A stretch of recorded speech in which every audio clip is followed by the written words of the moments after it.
everyone, and welcome to another episode of our wonderful conversation called Astrology as a Healing Guide. Today, our subject is the spirit of Virgo. So welcome to all the Virgos, and welcome to someone who's got their sun in Virgo, their moon in Virgo, their rising sign in Virgo, or all of you who have loved ones in Virgo and you just would love to understand them better, right? For a better relationship, or perhaps there's a Virgo you're hoping to meet and hoping to get into a relationship with. So here we are. My name is Dr. Sobyl Bunis. I'm a doctor of chiropractic in practice for 35 years.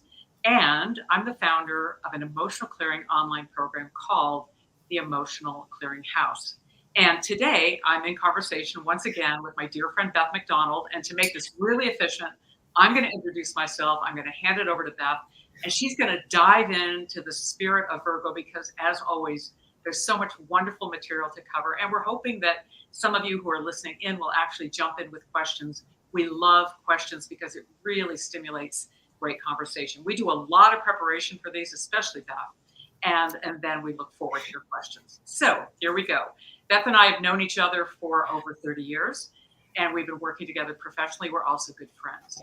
And as a chiropractor who learned in school that our bodies and our health and well-being depends on being physically well, biochemically and nutritionally well, and also well on the emotional and spiritual level. And so in chiropractic, we were trained that all of those ideas, body, mind, and spirit, all had to be, healthy and well and vibrant in order for people to be healthy. I was very fortunate that right out of school, I was trained in doing what's called emotional clearing work, where we find and clear where stuck emotional trauma is locked into our bodies, into our nervous systems, and causing all sorts of problems with our health and well-being, negative limiting beliefs. I mean, there's a million ways that stored emotional trauma blocks us from being the very best we can be, okay? And when I met Beth 30 years ago, and here's this amazing woman working with astrology, she has psychic abilities, she has the ability to consult with businesses on all levels and families and politicians. I mean, she just has a huge range of skills. And she and I discovered that if we put together the wisdom of what she was reading in somebody's astrology chart with emotional clearing, that we were able to help our clients get further in their lives, remove blockages, and be those kind of peak performers that Beth likes to refer to. She loves that phrase, peak performance. And I do too. It's kind of an 80s phrase, right? It is. For those of you who don't remember it. Yeah, it's about having vision and wanting to be as fulfilled in your life as you can, and finding out what's blocking you and getting rid of what's blocking you. Right. And that's what we're all about. So I'm going to hand it over to Beth right now because I want her to introduce herself, and I want to get going with this so that we can give you as much information as possible. So Beth McDonald, take it away. Thank you, Soby. Thank you so much. Thanks for doing this. Thank you, Audrey, for organizing us. And thank you for all of our audience members who've been following along, and especially for those of you who have questions. We live for your questions. It helps steer the conversation to the most helpful direction possible. So if you've got any questions at any point, type them to the comment section on on Sobyl's Emotional Clearing House Facebook page, and we'll see them and we'll steer the conversation that way. Because we want to be of service, and we're talking about Virgo, whose reason to be is service. The tricky part for me about Virgo is that, like Leo, it kind of has several aspects to its archetype. One of the original archetype for Virgo was the maiden, the goddess of the harvest, and that's still a very powerful piece of it. Whether you're a man or a woman, if you've got a lot of the sign of Virgo in your chart, you're going to need to give your feminine side the time and attention it deserves. We all have one. And it's also where the intuition lies. The intuition is a feminine aspect. And so, give yourself permission. Again, whether you have a Virgo sun, moon, or rising, whether Virgo is elsewhere in your chart, it's always going to be somewhere. Give yourself the time and attention to really understand the Virgo archetypes, and where they live in you, where they live in others, so that you can be the most integrated, the most actualized that you can be this time around, especially now in the time of COVID, and now that we have like this rip-roaring election coming up, and don't forget to vote. Don't forget to vote. So is there any?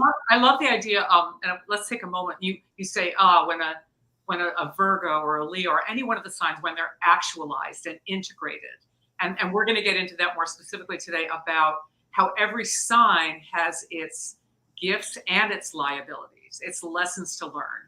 So throughout life, hopefully as you're going through life, you're learning and exploring and expanding and growing, and over time, the things that may have been a weakness for you end up becoming a strength for you as you integrate all of life's lessons. And so the difference between a newbie, someone who's just come on board and is just starting to explore life, compared to someone down the road who's had a lot of experiences where they're able to take a liability and turn it into an asset and become more balanced.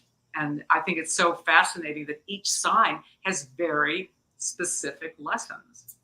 That, I think, was the biggest shock to me when I first began to study, was that each sign, it's like brackets or bookends, and the thing that first really attracted me to astrology was it was very mathematical in its precision, but B, it helped explain everybody's unique differences. As a younger person, especially growing up in the military and then later working closely with other humans in a helping way, I was always really struck by how different we all are.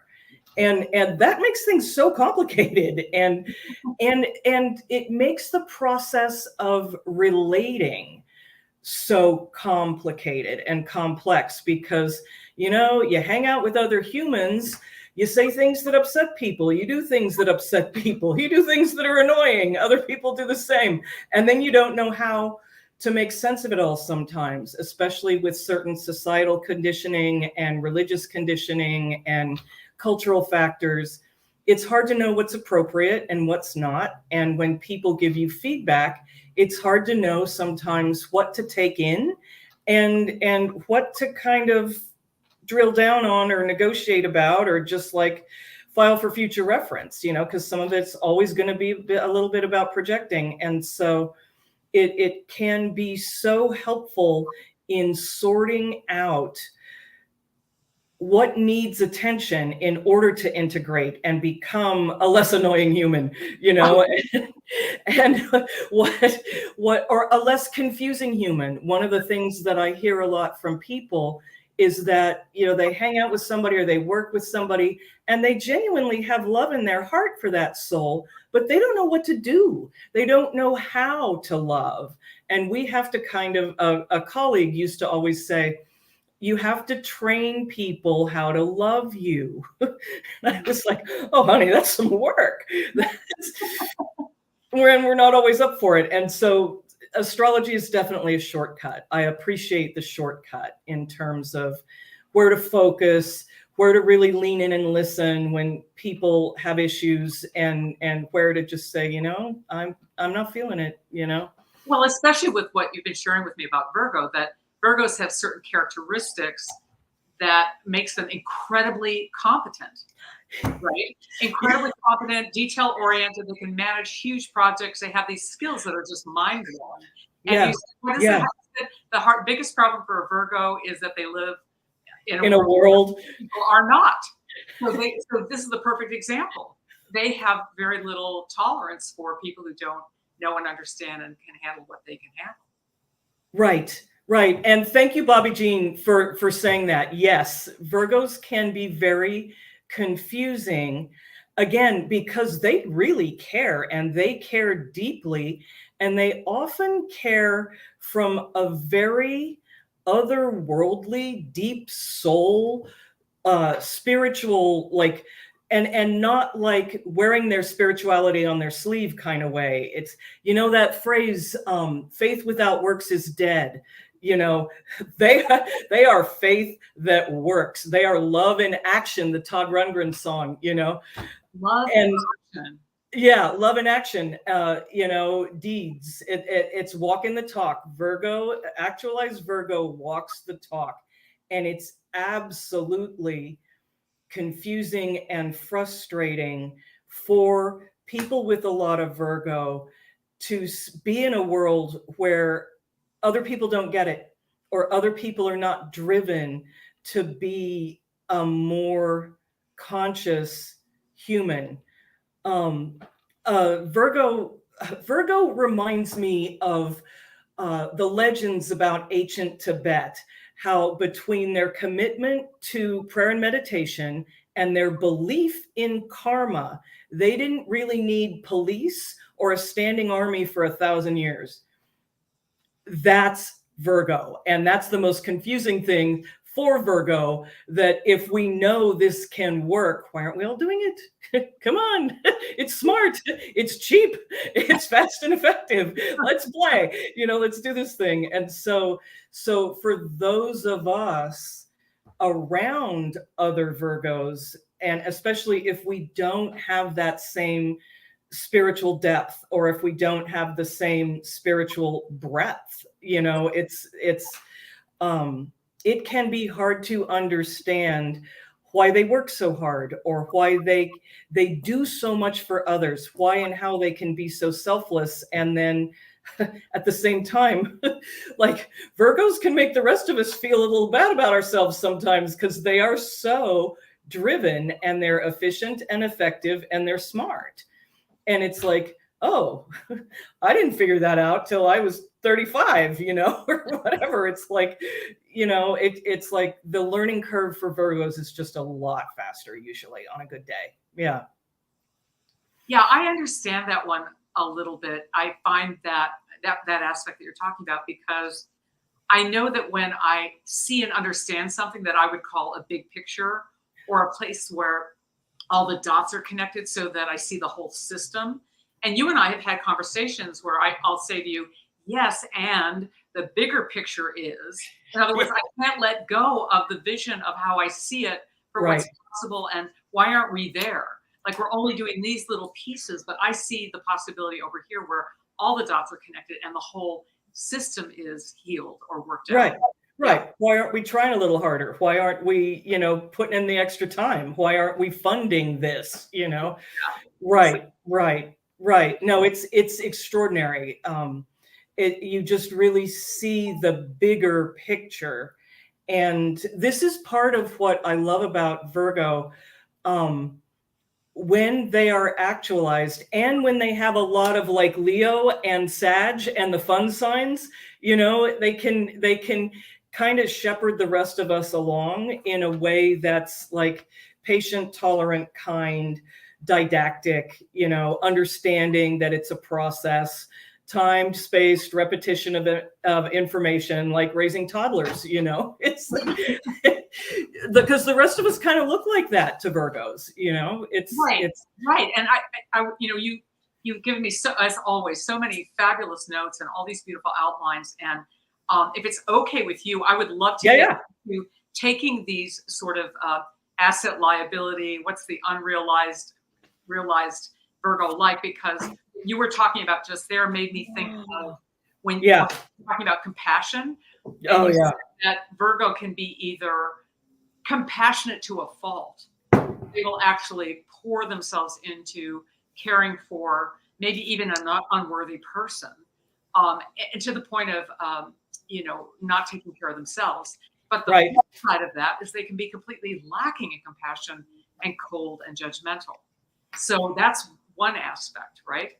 So I was hoping you could give us a kind of like a whole layout so that people out there who want to understand Virgo more, or who are Virgos, can get a sense of what are the different pieces that really define Virgo and the good side, the bad, what a good day looks like, what a bad day looks like, how we can help them heal and integrate and become more.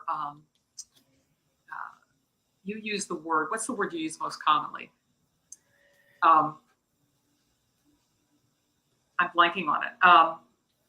You just use it that when they're completely actualized and integrated. Yeah. I like that word.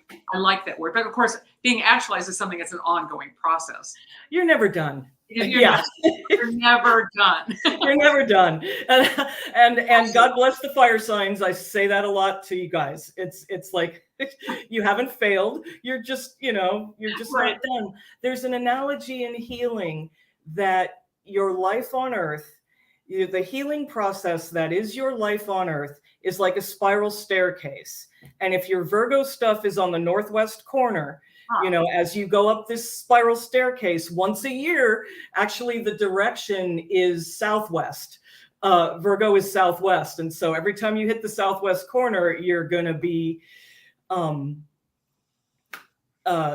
with your Virgo stuff. So let's look at what some of that is. Yes. The first piece for me is that an actualized and integrated Virgo is an amazing observer and an analyst. Remember, their code word, their driving force is their determining statement is I analyze. They have an amazing ability to crunch data.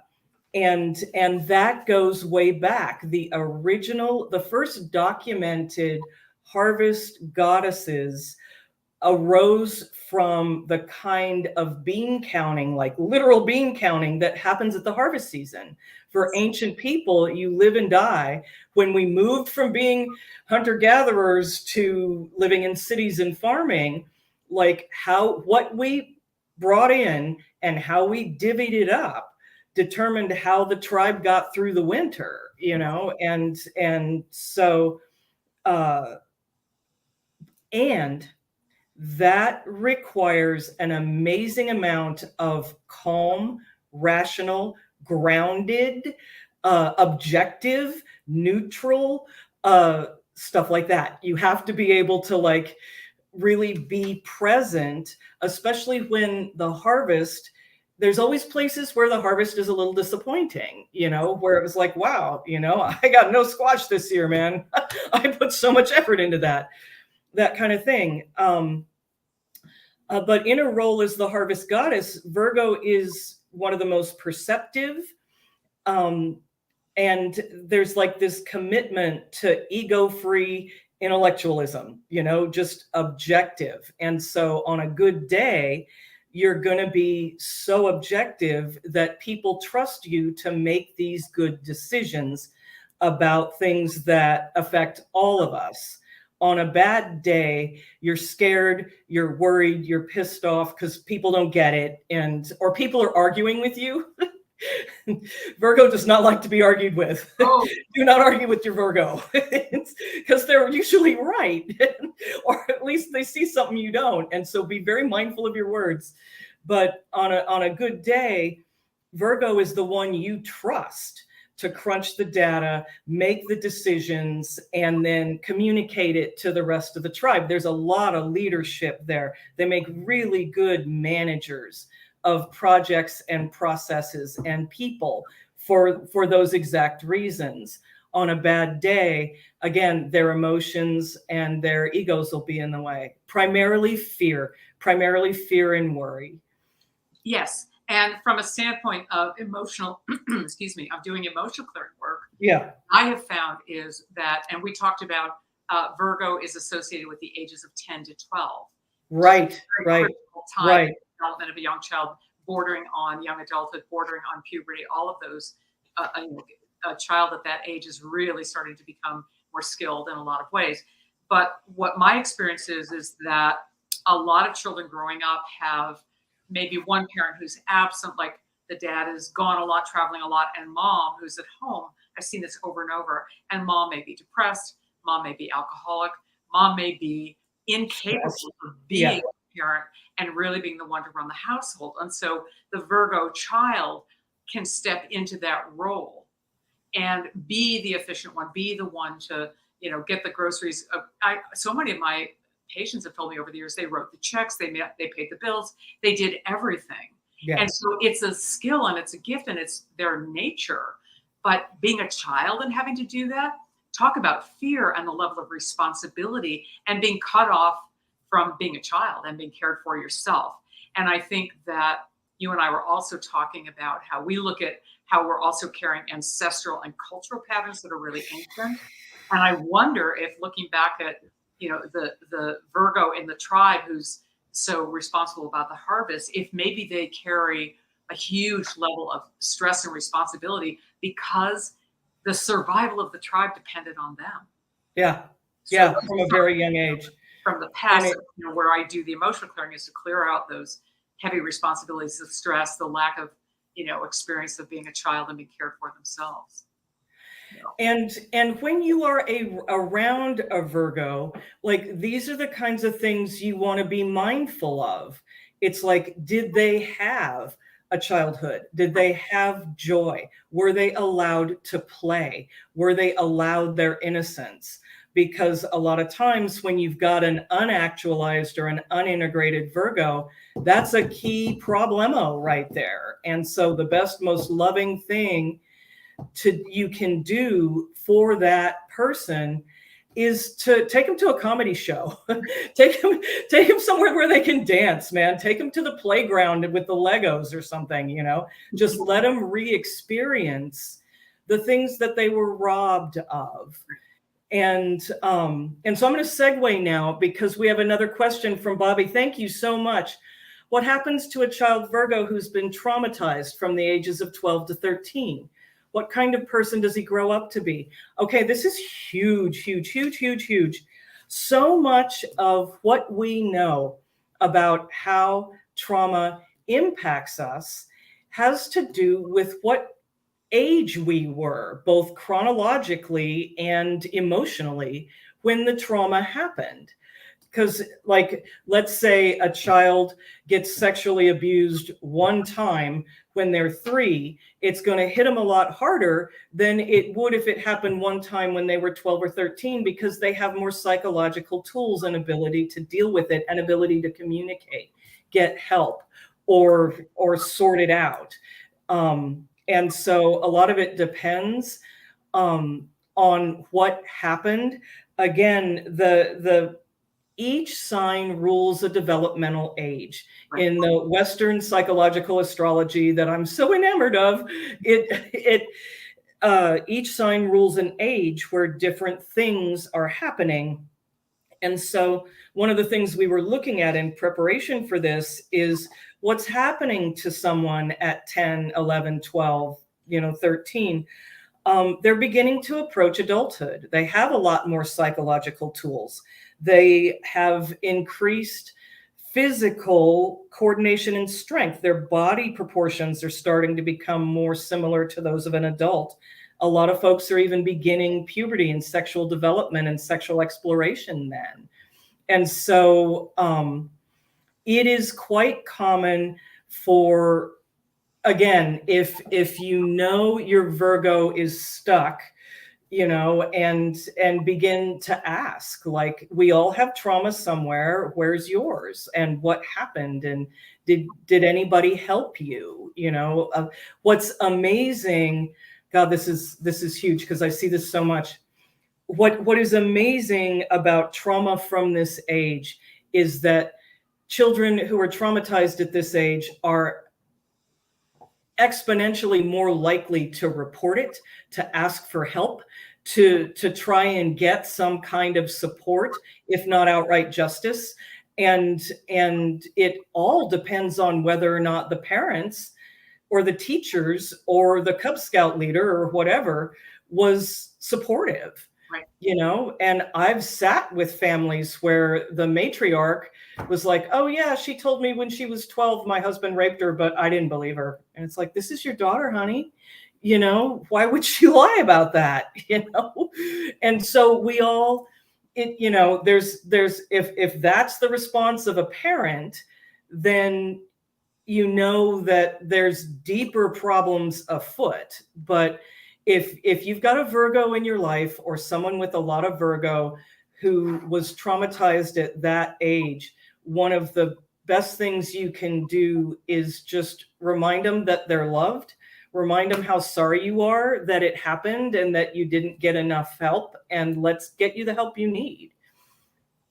Because there's plenty of help out there, and there's more all the time, and insurance companies are covering more all the time, and it's more like we've talked about from the very beginning, because we've almost been doing this a year now, Soby. We started in October a year ago, and it's like there used to be so much stigma about having problems and needing help to actualize and integrate. You can't do it by yourself. It takes a village, and a village of trained professionals, very well trained professionals, and that you have not failed, you haven't sinned, you haven't done anything wrong if you still need some help with some things. Absolutely. Great. So let's go into the next aspect. Yes. Oh, right. Okay. I'm going to keep you on track here. Progress, not perfection. Is that the one? Yeah. The wrong one. Go ahead. You take it. I'm on. Yeah. One of the other things that you may notice about your actualized and integrated Virgo is that they are very smart. And they are a learned scholar and sage. Those are words that came up a lot in different books and resources that I have. A learned scholar and sage. They're committed to lifelong learning. They're Gemini and Virgo and Sagittarius. We bore easily, and we need a lot of constant stimulation, and we've always got to be learning some new thing we can geek out on. And so on the other end of that, a Virgo who is struggling is going to be shut down and really like in an echo chamber where they're only listening to certain facts and cherry picking, and their mind is closed. They're not opened. Virgo is one of the most open-minded people when they're at the top of their game. And so, and this is another thing that's been coming up a lot in the last 7 years, the last, real Saturn cycle, and is that we're all having to learn how to be more expansive in our thinking. And if you've got a Virgo that's shut down, you might have to work on your own communication skills a bit so that you can stay grounded and calm and rational and tenacious, because Virgo's an earth sign. It's going to be way more patient than you. Just the fact that you said an actualized Virgo is going to be a scholar and a sage. Right. Me, that implies, the sage part of it implies that they have connected with their deep intuition and their spiritual side. And then, somewhere in a Virgo's development, they might get caught too much in the intellect and the details and the things. And experts who are encouraged to develop the intuitive side, right? Yes. Now, I want to acknowledge Sherry's question before Sherry says, what if a Virgo doesn't acknowledge an issue? They can be very strong and very determined, but know that underneath that is fear. And fear of being wrong, fear of being on the wrong side of history, fear of being on the wrong side of God. Again, because there's also this fear of lack. There's a fear of there just not being enough, of scarcity, of paucity, of the opposite of abundance, of not abundance. They get real scared of that. But back to Virgo and being that learned scholar and spiritual sage, those two things really are like, you can have the one, you can have the other, but if you have them both, that's righteousness. That's really righteousness. And one of the things that has been so apparent is how hard it is to find factual data and factual information. And you kind of have to go at things a lot like a journalist. You have to research, you have to ask people questions. You have to go to different sources for news, and you have to look at the gradation of them. Not all media outlets are the same, and media outlets are staffed by humans who sometimes make mistakes. However, real journalism is based a lot on the scientific method, that somebody could follow in your footsteps, ask the same questions, and get the same answers. And so, and then you also have to look at, and I'm going to sound like a geek when I say this, and I apologize, but I was a journalist. And in journalism school, they teach you certain things that a lot of organizations that call themselves news stations, it's really infotainment, especially ones that have been routinely busted over 20 years doctoring photos and stuff like that. It's like you really have to look at both sides of an issue, especially since we repealed the fairness doctrine in the Reagan administration. We used to have rules about not lying and calling it news, and that went away. And so now we've got this festering cesspool of just like people talking at each other. One of the best things you can do for your Virgo is, and we've talked about this for other signs, is to learn different communication skills, because different things are going to work for different people at different times. And if you need a cheat sheet with like hot links to different things, websites and YouTube classes and stuff like that, call me, I got them.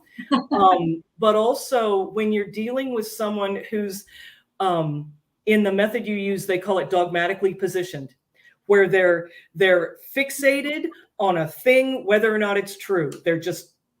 They're dug in, man. They're entrenched. They're enmeshed. It's when you're dealing with people like that, the onus is on you to do two things.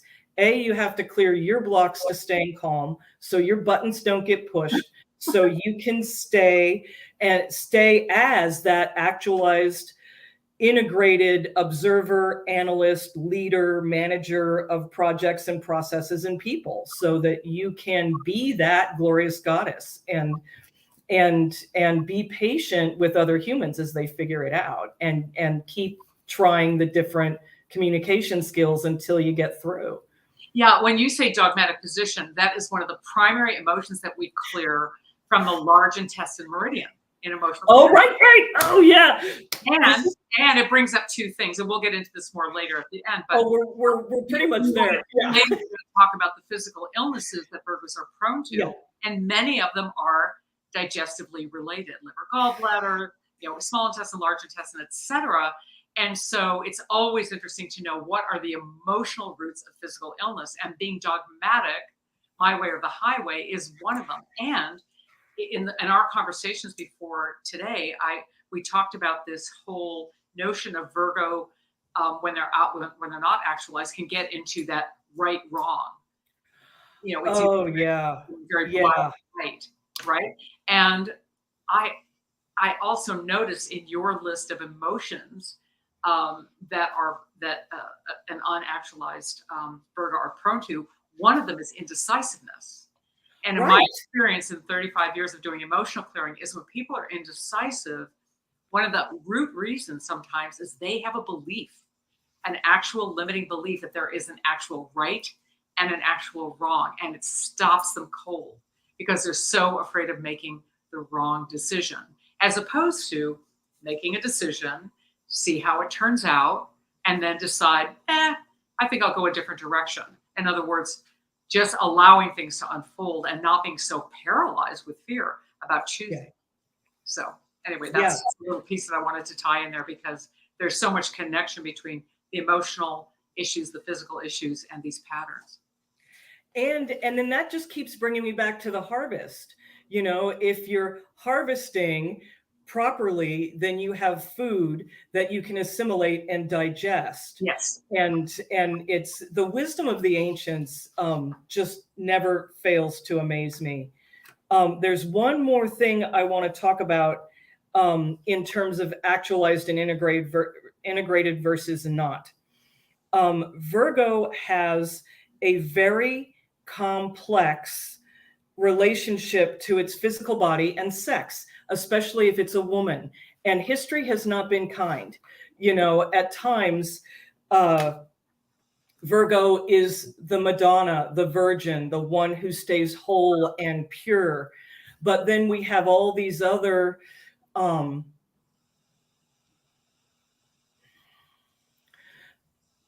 References?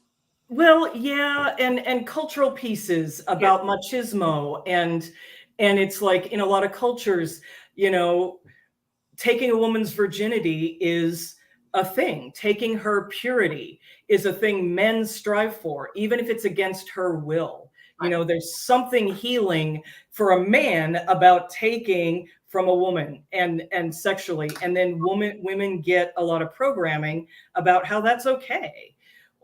And so a lot of women with a lot of Virgo can really struggle with that juxtaposition of the Madonna or the whore. I have to be one or the other. I can't enjoy sex. I have to just serve. And so an actualized Virgo is very, very comfortable with their femininity, with the feminine physical body, whether it's theirs or somebody else's. They're very comfortable with having a balanced and healthy sex life. And again, that can go back to childhood trauma, or even, first sexual experiences with a boyfriend, or traumatic marriage, or, whatever. There's a lot of places that can go south.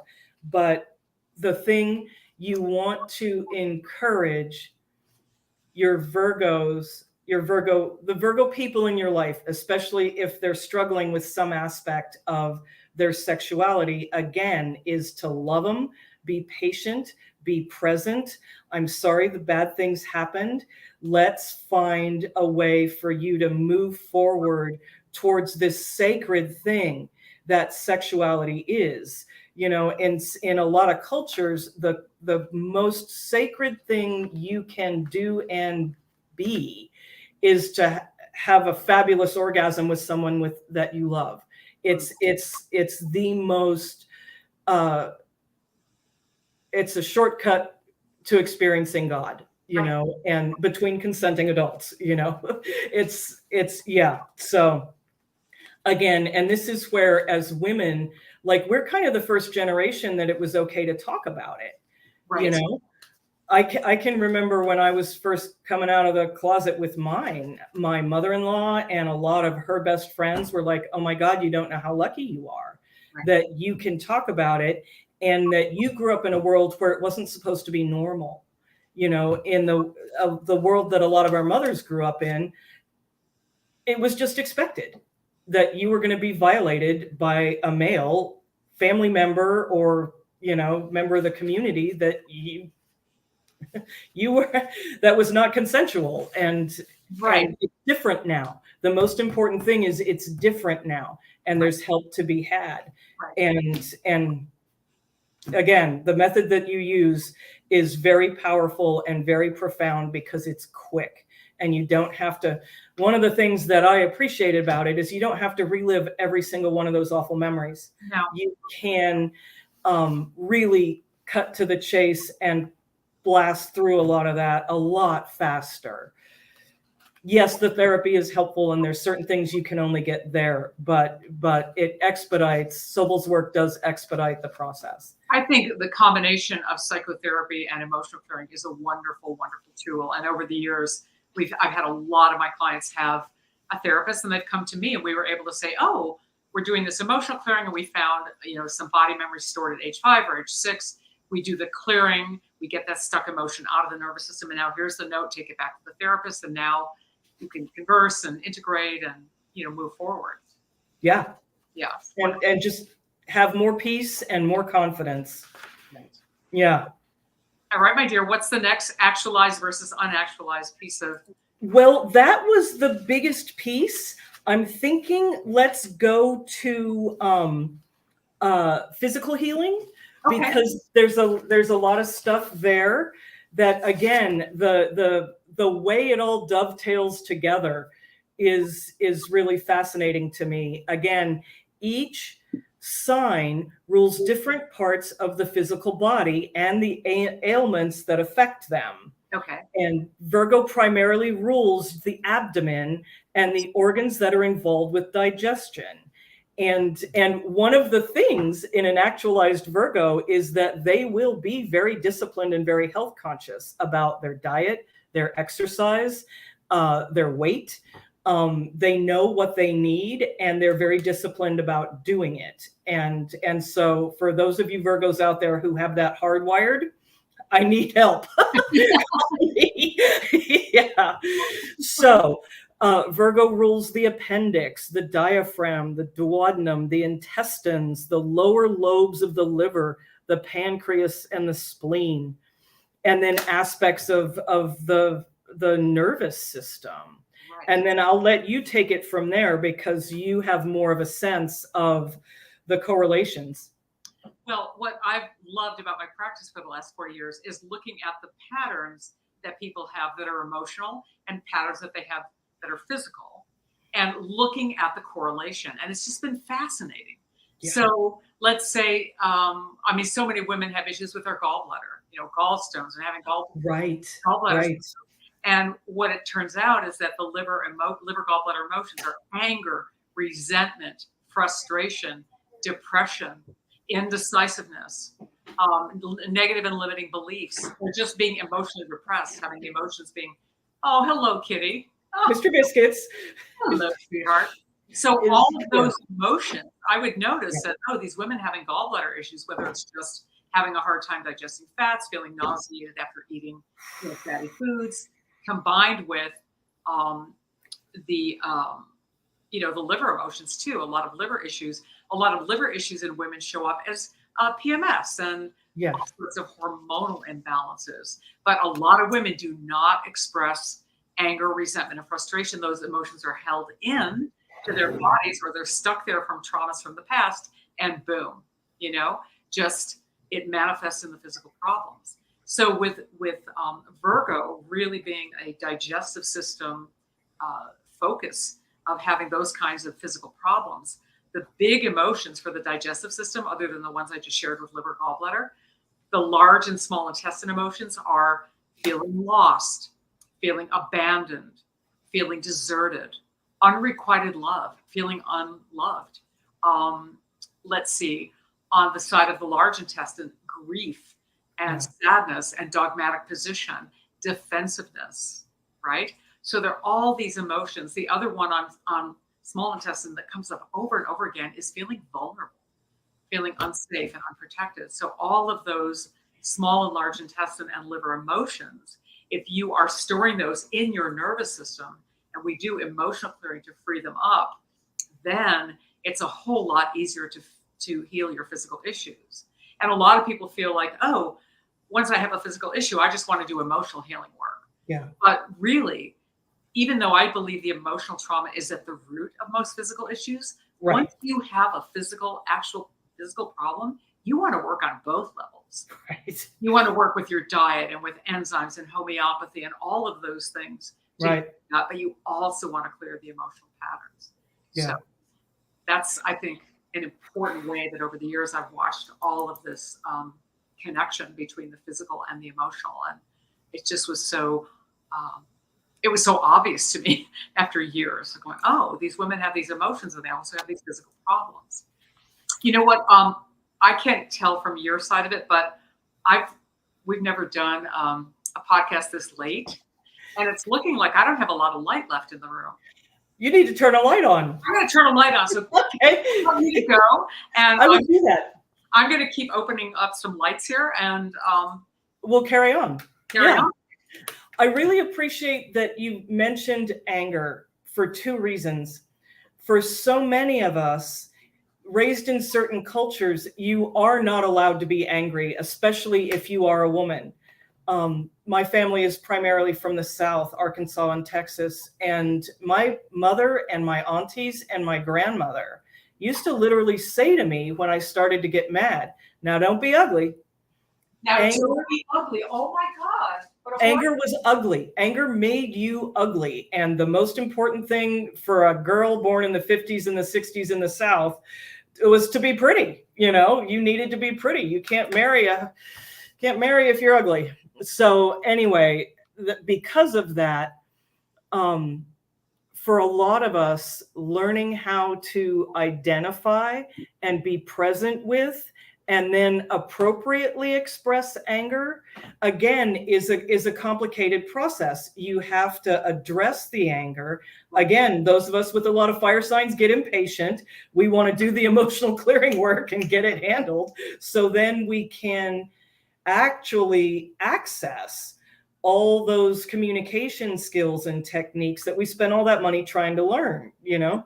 Yes. And I think women have had, as you say, like from every culture, that it's a different message. I've never heard that one before. Don't be ugly. That's really. Don't be ugly. Don't be ugly. But a lot of women have been taught it's okay to be hurt. Like, I'm hurt. You're scared. When a woman says, I'm so hurt, they're really. You hurt my feelings. Rage. Yeah. And underneath that is abject rage. Yeah. Exactly. Yeah. But I'm hurt is very, feminine and safe and okay. As what the culture says is okay. It's allowed. To be. Yeah. I think, we're talking about women, but I think a lot of times men get a similar message depending on the home they grew up in. Right. And one of the most powerful things I've learned to do with men, especially men with a lot of Virgo, is just check in. Right. Are you mad? Did that upset you? Because I'm confused and I just want to know, because, you've raised your voice or you slammed the door or like for men, a lot of behaviors that are really like expressions of anger, like it's okay to slam the door, but it's not okay to say, wow, I'm really angry, and so we kind of have to, again, not get triggered, not take the bait, not shut down, stay calm, clear your own issues so that you can stand there and say, wow, you're slamming the doors and the drawers again. You usually do that when you're mad. Right. So I'm going to stand here and give you permission to be mad. And I want you to tell me what you're mad about so we can try and fix it. But it takes a lot of work to get there. And I just want to validate those of you who've already put the time in, you're better than you were, and that's great. And if you don't feel done, it's okay. You haven't failed. It's a process. Life is long. This is a big, long gig.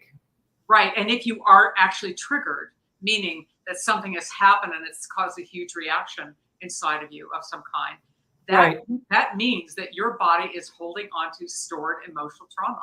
That's how it works. If you've got something that happened at age 3 or age 6 and it's stored in your nervous system, and then something happens in your present day life that feels similar enough to that original event that it will literally push that button, wake up those stored emotions and bring those emotions screaming into the present. And this is not a time when it's easy when you're triggered to communicate because you're going to be communicating. You might be a 40-year-old adult with your jaws flapping, but the emotions of an upset 6-year-old is what's coming through. Right. You're trying to communicate to somebody when you're triggered or the other person's triggered, or God forbid, you're both triggered. That's where people get into so much trouble. And it's been so much fun over the years working with couples, whether I'm working with them one at a time or in the room together. Because once you recognize that these fights that people get into all the time have to do with each one of the partners is triggering the other person's trauma. Yeah. And now you've got 2 adults, apparent adults, talking to each other, but one is speaking from the trauma of an 8-year-old and one speaking from the trauma of a 6-year-old, and you are going to get nowhere unless you can recognize, oh, I'm triggered. Oh, you're triggered. And and if you have a good relationship where you can say, look, time out. I recognize right now that I am triggered. I'm in a state of huge upset and I need to back away and calm down. I promise you, once I do, I'll come back to the conversation. And sometimes that works. Oh, if I'm here to tell you that can be one of the most loving and powerful gifts you can give yourself and the other person, especially if you do what they call closing the loop. Yes. And say, I need to step back from this conversation, but I don't want you to feel abandoned or that I'm bailing out on you or I'm cheesing out. You know, I get it. I'm not in my best place, or neither one of us is. And can we come back at 2 tomorrow? Or I can't get in to see my emotional clearing person until Thursday. So how about Friday after work, you know, but always close the loop. So you have a container and you have an agreement where you're going to go back and finish the conversation at a healthier time.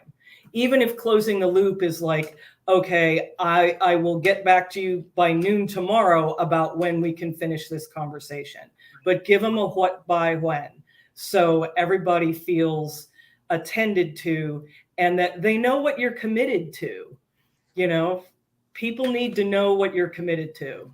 And that's a demonstration. So that's beautiful. Yay. Yay. Now, we were talking also earlier about the difference between when a negative behavior or a dysfunctional behavior, right? Is Yes. We were talking about looking at our behaviors that are problematic or dysfunctional or even pathological and looking to see, for example, that we were talking about the compassion. Like sometimes the Virgo can be completely lacking in compassion and can be kind of cold and judgmental. And sometimes it's the exact opposite. And the Virgo will pour themselves into, an unworthy and unhealthy relationship, all because they just are so compelled to just keep pouring it out to the point of even harming themselves. But you made this wonderful point that sometimes people are working out something that may be on the karmic level. Now, not everybody necessarily understands what that means or necessarily believes in that concept. But for people, in my practice where I have felt uncertain about approaching the topic of karma, I'll just talk about the soul. Do you believe in the existence of the soul? Right. Deep part of ourselves that is above and beyond our personalities, above and beyond and everything about us. It's so deep, so rich. And do you believe that soul exists before we came into this life? And do you believe it exists after we die? And a lot of people do. They believe that the soul is an eternal, essential thing. And so from that standpoint, I can talk about, this may be a soul level pattern that you're working out. Like you may have just come into this life, not just because you're a Virgo or a Leo or a Sagittarius or that particular sign, but also your soul may be carrying things that need to get worked out. And that's what's playing out here. Yeah. Does that make you agree with that? Well, absolutely. And this is one of the things that I really appreciate about you and how you work and how we've learned to work, especially because we were both raised very traditionally in our respective faiths, you in Judaism and me with the Southern Baptist thing. And when you're raised in a faith, it never truly leaves you, but it does change. Yes. And I attribute our success to being able to work respectfully with people of different faiths and finding the language to it. And we both have people of all different faiths in our practices, and we've done real well with that. And I'm really grateful for that. I really appreciate that. And again, one of the slang terms they used to use when I was first studying astrology was the life lesson of a Virgo is service without servitude or slavery. Learning where that line is and operating just on it. You don't give too much, you don't give too little. It's the Goldilocks spot, finding the just right. And then also, you kind of have to do this on a case-by-case basis. And it's part of what I love about your work and also what I love about straight up hypnotherapy. And I want to give a shout out right now to all of you hypnotherapists out there who do this. You can also get at this material with EMDR, and it does expedite, but it is really important sometimes when you've got a particularly complex relationship with someone where you struggle, or either you're struggling or people saying you're doing too much or not enough and you don't know what to think about it. Sobyl's work, some EMDR around it, some past life regressions to find out, what is my relationship to that soul and what do I owe them? Because sometimes we owe quite a lot. And so sometimes it's not a pathological behavior. You're not being hideously codependent. They saved your butt 16 different lifetimes, and you kind of need to give back a little bit. And those can be particularly difficult to understand. And then once you understand it, again, it can be difficult to language to people who are critical or who do not quite understand. Like, so much of what happens in life, but especially this time of year with Virgo and Libra, is a lot about just diplomacy and learning how to gracefully and graciously say things. Again, the goddess of the harvest, like really assessing where those lines are and how to distribute things. Okay, Sherry, you've got another good question. If a Virgo is at times cold or judgmental, what is the best way to manage that? Again, sometimes humor can be the best, can be very disarming and can diffuse a situation. I've got an extended family member who's very cold, very judgmental, very fear-based, doesn't share, doesn't give compliments, doesn't share her feelings, doesn't share stuff. You know, it's all about her, and but she's got a lot of Virgo in there, and so I joke with her when she gets that way. There was a phrase that was common in certain political ideologies about pulling yourself up by your bootstraps. Yes. And so I'll say to her, it's like, oh, is this a bootstrap moment? is this about pulling her up by, and how would you recommend she do that? You know, like, can we talk? You know, can we talk about this? Humor can be good. I also like to ask questions. Yes. Again, now that's easy for me. I'm a Gemini. It's easier for me to ask questions sometimes than anything else because it buys me time and it gives me more data when I'm confused. But like, tell me more. Why do you, like, I'm getting this a lot now with the older generation, even though they've had more grace than younger generations, where the minimum wage was $7 an hour for 30 years and there was no cost of living increases and unions were destabilized and there's no bargaining power and you don't get paid sick days and nothing, you know. But it's like, okay, you know, tell me more about what you're thinking. I'm seeing so many of these extended families now where the elders are just like, I want to die in debt. I want my last check to bounce. I don't care to leave anything for my children, you know? Right. And it's just kind of, as a parent, I'm just kind of like, oh my God, that's kind of cold, you know? That's kind of cold, especially when you inherited nothing from yours, you know? Right. Beth, we are actually almost. Oh my gosh, look at the time. Okay. It always goes by. And thank you, Audrey, for reaching out and letting us know. So I want to make sure people know how to reach you. So go ahead and give the down and dirty. How do we reach Beth and what do you have to offer? My website is bethmcdonaldconsulting.com. I have online program stuff. I do in-person sessions. I have package deals. I do individuals and groups and you know, long-term processes, hospice work, all that kind of stuff. And feel free to reach me through that. I also want to plug that I don't have these up on my website yet because we're still making it pretty. And but all this lives on Sobyl's YouTube channel, which is the Emotional Clearinghouse, or just go on YouTube and do a search, Dr. Sobyl Bunis Emotional Clearinghouse, and it's all right there.